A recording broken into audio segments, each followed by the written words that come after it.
Muted us. Good morning. Good morning. Good morning. Good morning, it's Paul Lothian.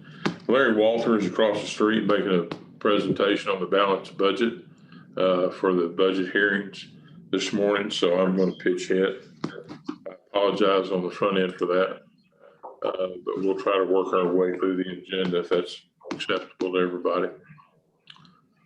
I guess it does make sense that. Good morning, Paul. Good morning, Debbie. It's Eric. Good morning. I was over there in special language meeting this morning, bright and early. That was bright and early. Melanie was awake. Just barely, I think.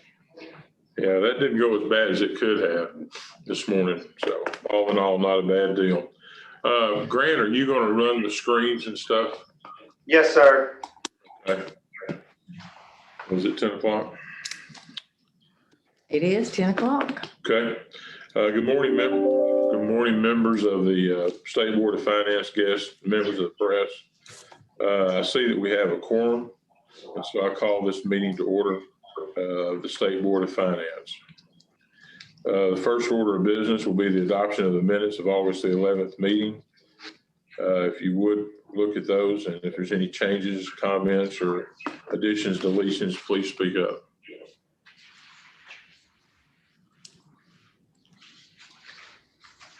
Seeing none, can I have a motion to adopt the minutes? Motion to adopt the minutes from Eric Munson. Do I have a second? I second it. Thank you. All in favor, say aye. Aye. Aye. Thank you. The next item is the presentation of the Treasurer Investment Performance Report by Treasurer Milligan. Treasurer Milligan, you are recognized for your report. Thank you, Mr. Chairman, and good morning to everyone. Trust and hope that everyone's doing well and staying safe. Again, as we look at the first quarter for fiscal 2021, before I get into the details, I'd like to give you an overview of what our portfolio looks like now. This pie chart on your screen and in your packet represents the first quarter of fiscal 2021. And in the following slide, there's a little more description of the types of securities in each category. You'll see that we have a very diverse portfolio. As I reported to you in the last meeting, FY21 is going to be a difficult year, none to say the least, for the state treasury. The first quarter proved that to be true. Total revenue received between July 1 and September 30 was $6.83 million. That includes $1 million from our short-term portfolio and $5.75 million from our long-term portfolio. While it was no doubt a tough quarter, I'm learning to celebrate the successes where I can, and I'd like to announce to you that we hit a milestone in our treasury receipts. As of September 30th, my administration is proud to have earned the state and the hardworking taxpayers of Arkansas $400 million since taking office. That's right, $400 million in returns for our great state. So obviously I'm pleased to share this news with you. When I first came into office, I pledged to make Arkansas's tax dollars work much harder, and we are certainly doing that. We're doing the best we can with the money we've been entrusted, and I'm very proud of this accomplishment. We've also earned $58 million for state agencies like the Workers' Compensation Commission, our State Employee Benefits Division, and many others.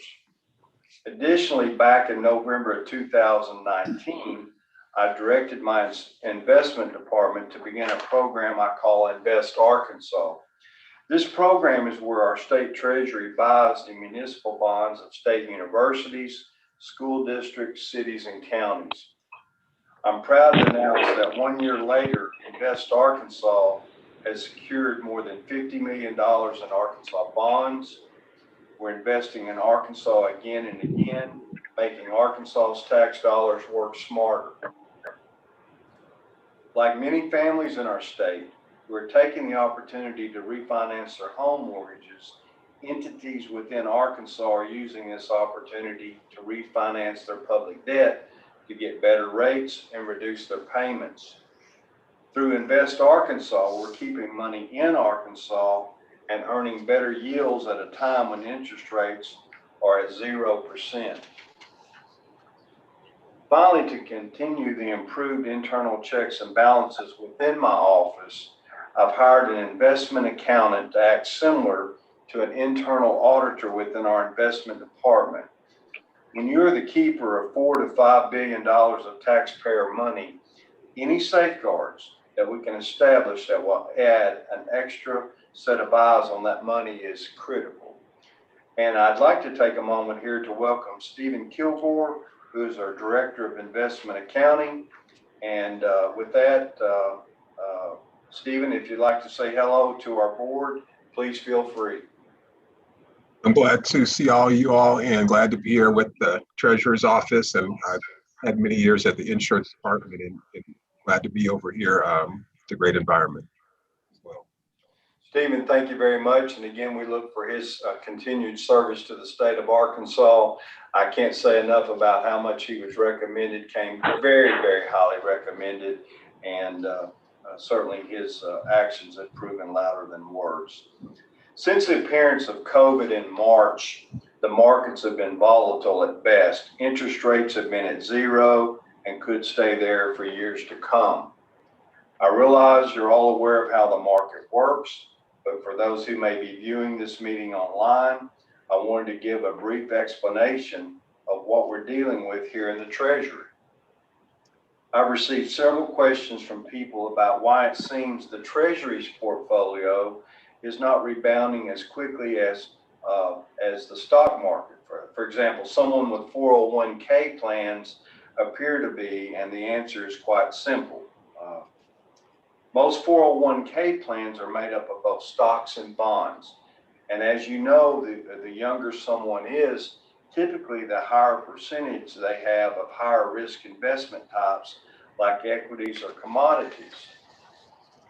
Your Treasury, on the other hand, is limited to just bonds and specifically fixed income securities, which, while more stable and less risky, do produce lower yields. So our rebound, if you will, is going to be slower and look more like someone's 401k account who is nearing retirement, with investments in CDs, municipal bonds, and other more secure assets. Having said that, I wanted to offer you some insight into past economic recoveries and what they've looked like. The first chart shows what the recovery from the Great Recession of 2008 looked like. As you can see, the most economists, agree it's a U-shape or an elongated recovery. While we're starting to see some recovery activity in the economy since COVID, indicating a V-shaped recovery, we're cautious about predicting that is what's to come, given the continuousness, if that's pronounce that word, of COVID and the uncertainty with the recent presidential election. Now, the following chart gives a historical view of economic recoveries dating back to 1949.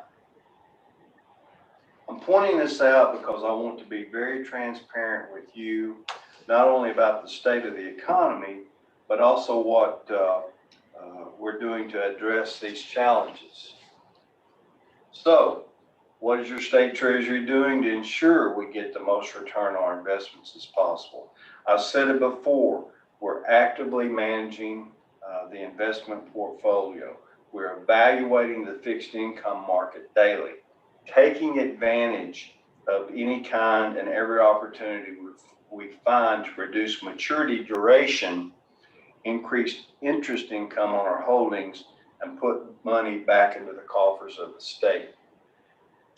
Much like everyone else, we're putting one foot in front of the other in order to get through this time of uncertainty in our lives. We're all experiencing COVID fatigue, both in our professional lives and our personal lives. But we have to keep moving forward, and we will, and celebrating our successes until better times come. Let's all stay safe, vigilant, and keep taking the necessary steps in order to protect ourselves from COVID-19. The financial markets will recover. The fixed income market will recover, although it may be at a slower pace than the stock market. But we will get through this one day at a time. And in the meantime, let's appreciate what we can as we strive to make Arkansans' tax dollars work harder and smarter for them. Thank you, and certainly available for any questions. Thank you, Treasurer Milligan. Does anybody have any questions or comments?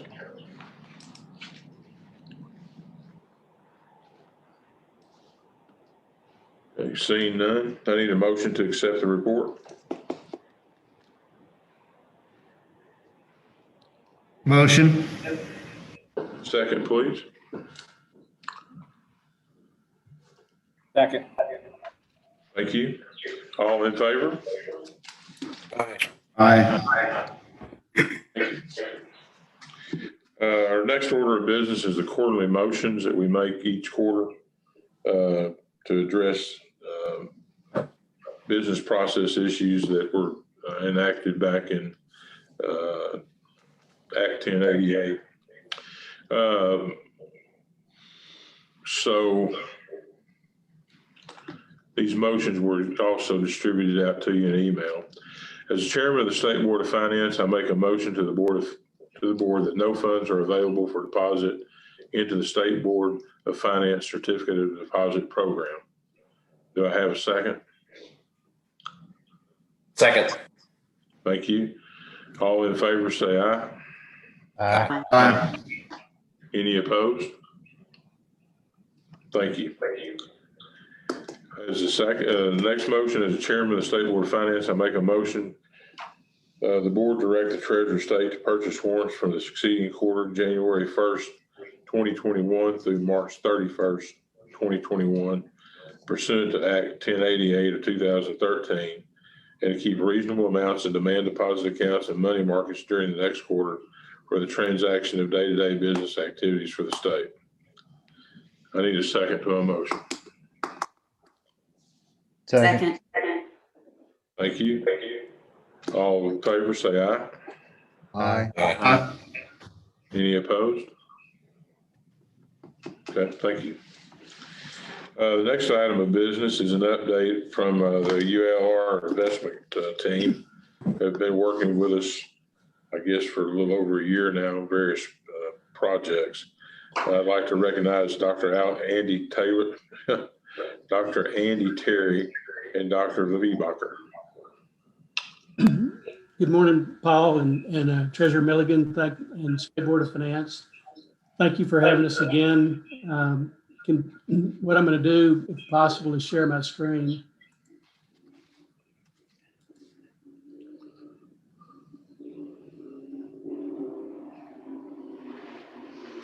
So I guess my first question is, can everybody, is the writing big enough? Do I need to make the font bigger?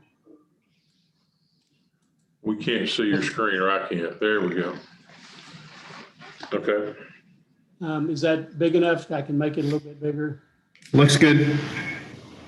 Okay, so what we'd like to do today is this is really kind of an update. First of all, I want to say, and I think Dr. Levibacher would agree with me, that in our years of consulting, we've seen a lot of consulting reports go on shelves and stay there. And so, frankly, it's sort of encouraging to both of us, or very rewarding to both of us, that our last project didn't go that direction.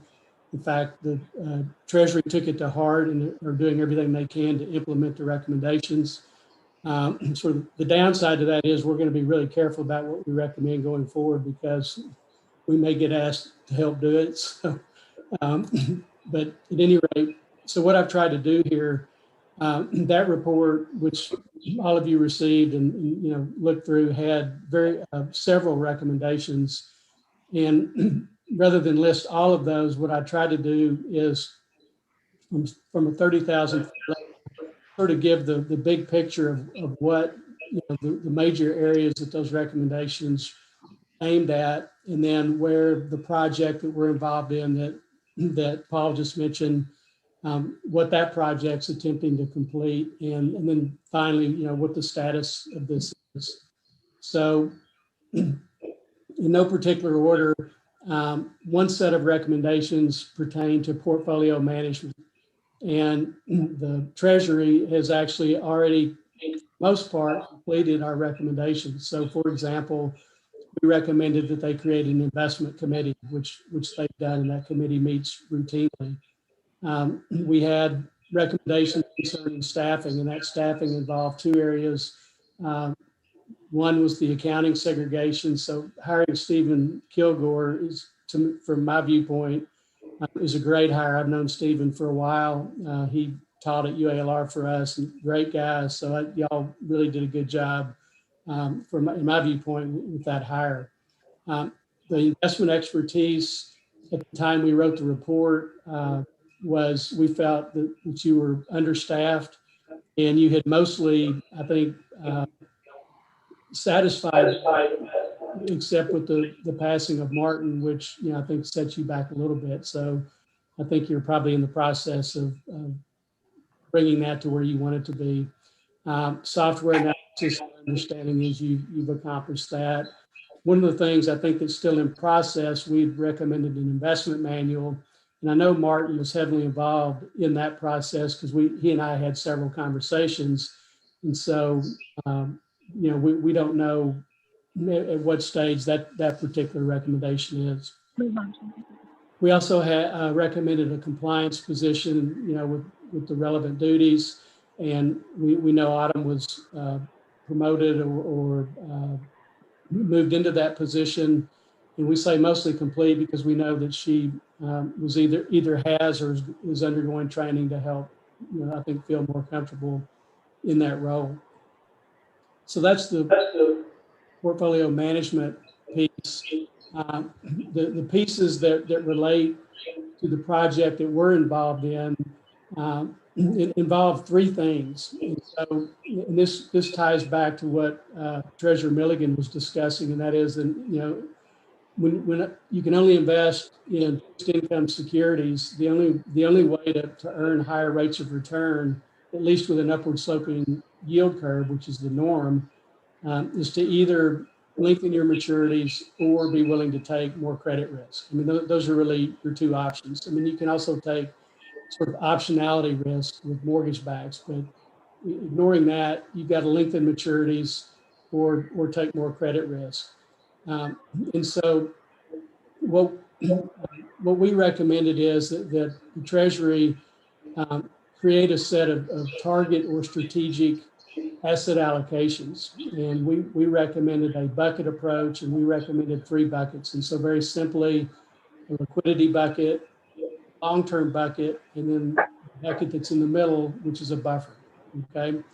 And so once you've determined, a target asset allocation, then it becomes easier to do a couple things, which one involves measuring performance. And so historically, performance has been measured relative to a target rate of return, which was set at the beginning of the year, but it was set historically in sort of an ad hoc basis, I guess.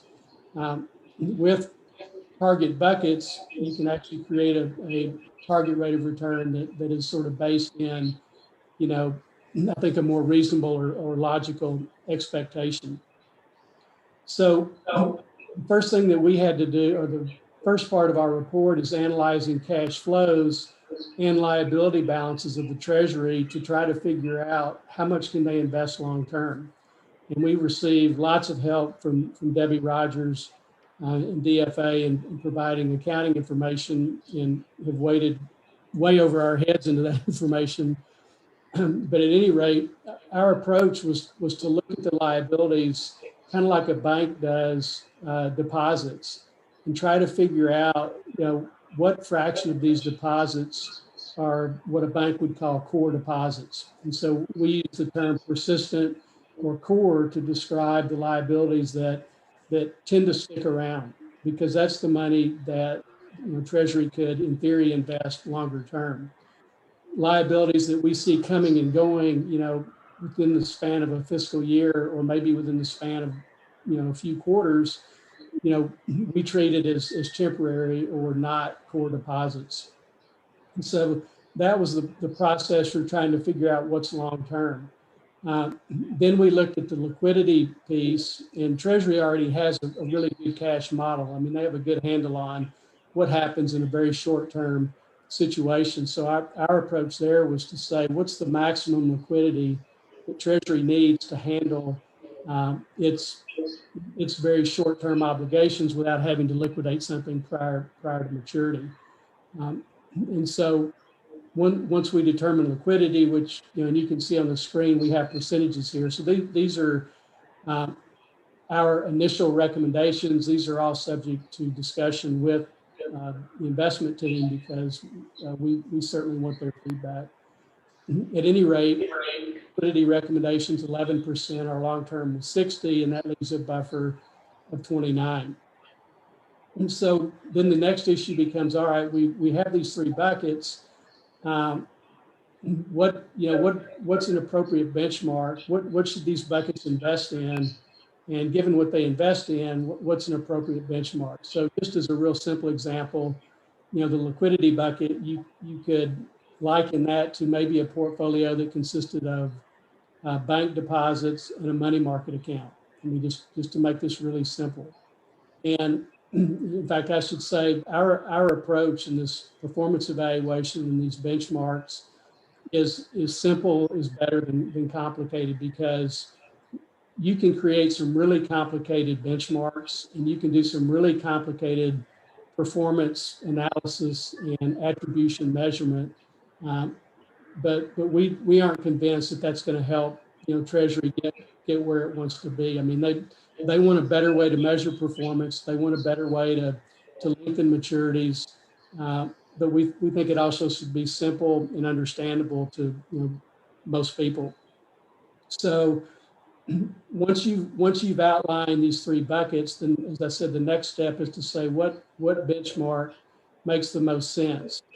Our preference would be to find a benchmark that the Treasury could actually invest in if it wanted to. So a money market fund that if they wanted to say, we're going to quit buying commercial paper and we're going to quit, investing on our own, we're simply going to put the money in a money market. That's a benchmark of what we call an investable benchmark. Similarly for the buffer, if the buffer consists of 1 to 3 year maturity, government agency, and corporate, then is there an index fund or ETF that has that same investment objective, that if Treasury wanted to go that route, they could do it. Again, we're not suggesting they should go that route. We're simply saying, to us, that's the benchmark. That's what we can measure their performance against in a reasonable way. And so we've actually, we've come with what we think are some good benchmarks, but this is completely dependent on our conversations with the investment team, which we're going to have next week. And, they have to buy in, okay, because this involves measuring performance. And, it's not fair if we measure performance using a benchmark that they don't agree, represents what they're trying to do. So they need, the buy-in really needs to be 100% from the Treasury team, and that's why we want their feedback, and are going to work to, before we finish this process, to make sure that they agree that this is a reasonable way to measure what we're trying to do. Okay. Dr. Biebacher, feel free to chime in, and anybody, if you have questions, I don't want to preach or lecture. If you have questions, feel free to interrupt me. The other piece of this then is to create a template, if you will, for not only measuring, but breaking performance down or explaining why they either over or underperformed a benchmark. So a couple of comments related to this. One is, and we tried to highlight this in the report, we strongly feel that the State Board of Finance should not focus on quarterly results. Okay, from our viewpoint, performance measurement is a longer term process. We're not saying you shouldn't calculate performance on a quarterly basis. That we think that quarterly measurement of performance is good. We don't think it needs to be more frequent than that. I mean, whether they can choose to do it more frequent, we don't think it's necessary. But in terms of how you view this and weight this, this is a longer term process. And what happens in from our viewpoint isn't really relevant. It's longer term. It's what does the trend look like, and how are they performing over the longer term. And so we want to be real clear about, this is not an effort or attempt to get into, overly analyzing how Treasury is investing on a quarterly basis, because I think that's the wrong direction.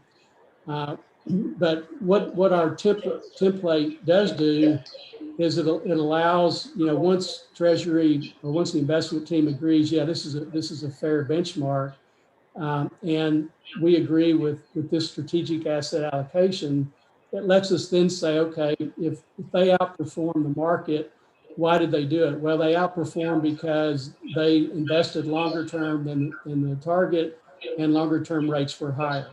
Well, they underperformed because they did exactly the opposite, because they chose to put less money in the long-term bucket than the strategic plan, than the strategic or target allocation, and longer-term rates were higher, and so they missed out on that opportunity, and that's why they underperformed. Or maybe they kept their target asset allocations exactly in line with the buckets, but they actually outperformed. They did a better job picking the investments than the benchmark, and so they outperform that way. And so our template will enable us, or enable Treasury and the State Board to figure out, or to explain what the performance is, and why they did better or worse than the benchmark. And again, the other piece of this is it also lets you create a target return by simply substituting, what you expect the return on those benchmarks to be going forward versus what they actually were. So the last two pieces of this, and again, I know y'all don't want to be here all morning. Revised reporting to the State Board of Finance. So this is just saying, okay, we'll update the reports that are the information you already have to include what are the target asset allocations versus, so for example, Treasurer Milligan showed the pie chart, that would represent the actual allocations. And then we would say, okay, now let's compare that to what the target is. And then also I've already mentioned the performance measurement. So adding that template and explanation. The very last piece of this whole process is going back, once there's agreement between us, or really between the Treasury and the State Board of Finance, as to what these targets are and benchmarks are, is going back to the investment policy statement, which is really the guide for the investment team, and updating it to include the strategic asset allocation, the performance benchmarks, and then to change any allowable assets, if that needs to be done. So that's, in a nutshell, kind of where we are. We are mostly finished with this whole process. What remains, as I alluded to earlier, is we want to sit down with part of the investment team next week and get their buy-in and their agreement that, yeah, this makes sense. And also, obviously let people review the draft and make sure that we haven't made some kind of, error, mistake or omission, that we overlooked something or we didn't understand something correctly. So we'll also vet the report, among the rest of Treasury, to make sure, as I said, that we didn't make a mistake. So at that point, I'll get open to questions, I guess. Or it's Dr. Bebop. Let me add a couple of items here, Andy. In terms of strategic asset allocation, represents the percentage allocation under what you would consider as a normal market environment. And so what the investment team would do is deviate from that based on what Mr. Milligan was earlier talking about, is constantly looking at the market and any short-term changes in market environment, you want to take advantage of it. So the technical allocation deviate from strategic allocation. And so when you look at the final report, in the final report, we will provide ranges which allocation may vary the result of market environment and how the team can look at the market environment and create tactical allocation. So yeah, I just wanted to add that one. Okay, thank you for the report. Do we have any questions, comments?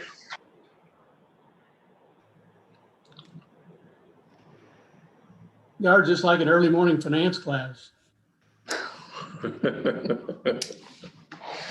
I've got one question, and it may be premature to ask this, but in your report and working with the treasurer's office and going through the various stages that you're going to go through, do you see any need for any legislative changes in the law that would make things better for us or more efficient for us in trying to implement your suggestion?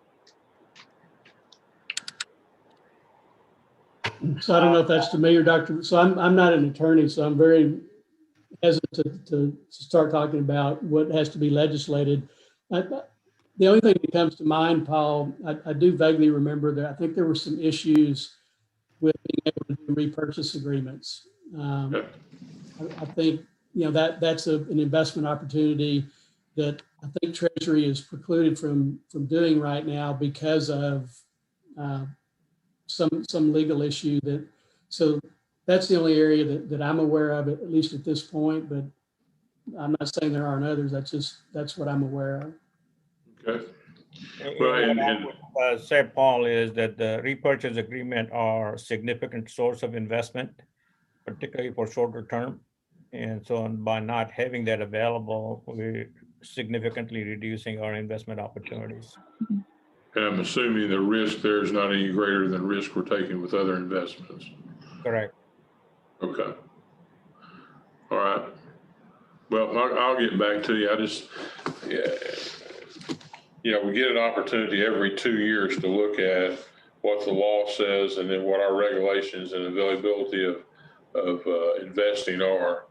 And in the current environment, if we need something, if there's a restriction there that's obvious, then I think we certainly need to bring that to Mr. Walther and Treasurer Milligan's attention and eventually try to decide what to do with that limitation so that we can address that in the session if the decision is such to do that. Anybody else have any questions or comments? Okay. If not, I'll stop sharing my screen.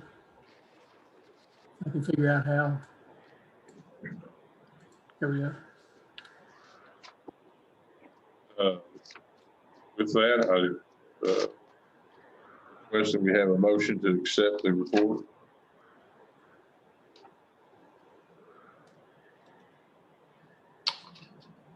Do I have a motion? Motion. Thank you. Second? Second. Thank you so much. Everyone in favor say aye. Aye. Aye. Any opposed? Okay, thank you. The next item of business is the Rules Committee report, and I recognize TJ Fowler for that report. Morning, Paul. Thank you. Members of the board, thanks for having me.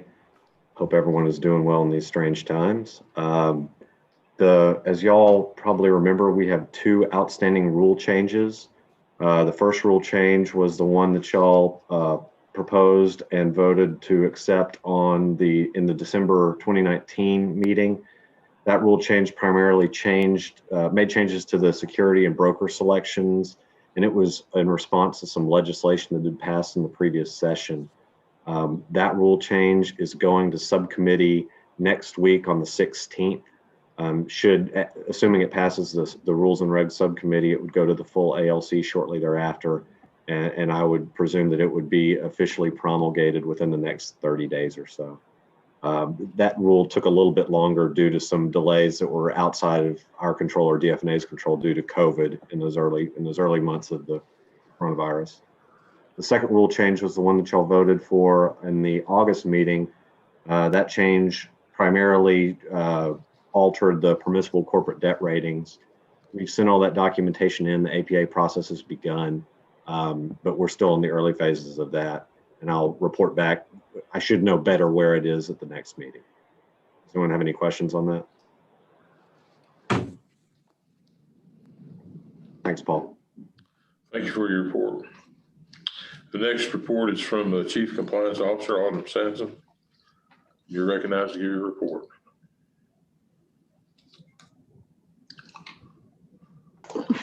Thank you.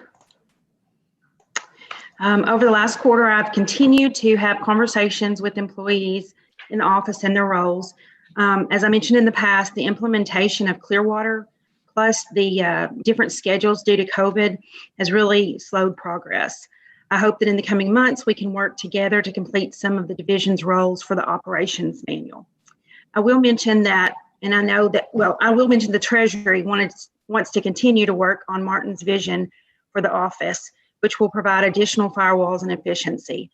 I've attended a few of those meetings and feel that the Treasury is making every attempt to improve the flow of the office as well as mitigate risk. It's also worth mentioning, and I know that we've mentioned this in the meeting already, that the Treasury has hired an accountant that will help with all the investment entries. This is another step that Treasury is taking to segregate duties among the divisions, which then alleviates the risk of mistakes. This is my compliance update, and I'll take any questions if you have any. Okay. Seeing no questions, I need a motion to accept the report. So moved. Second. Thank you. All in favor, say aye. Aye. Aye. Any opposed? Okay, thank you. Is there any other business to come before the board?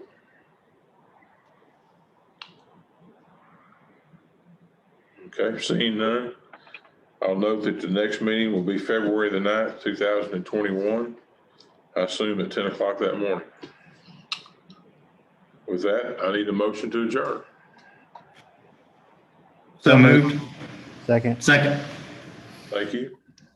Everyone have a great day. Be safe. Thank you. Thank you. Hey, Eric, it was nice to see you.